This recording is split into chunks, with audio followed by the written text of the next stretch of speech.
기초 시각화 Fundamentals of Visualization이라는 수업이고요. 여기서는 이제 저희가 평상시에 다루고 일상생활 속에 있는 데이터나 아니면 이런 것들을 시각적으로 표현하는 시각화라는 것을 배워서 마지막으로 최종적으로 프로젝트를 하는 수업입니다.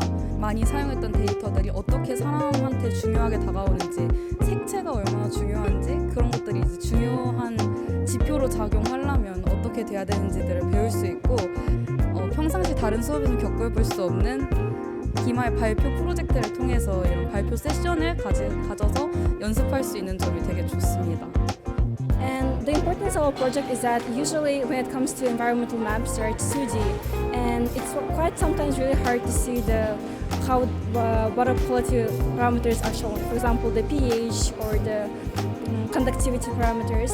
But by using our terrain or the image we took by using the sensors and applying the coding we made by using the app review, we could visualize in different locations what the water quality parameters are.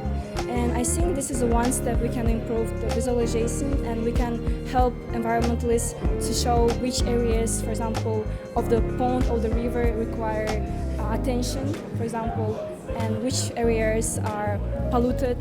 So, yes.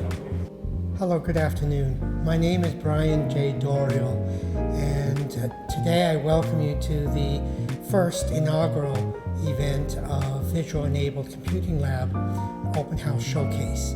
Today we have 5 projects being demonstrated representing term projects of EC 4218 Fundamentals of Visualization, along with some funded research projects.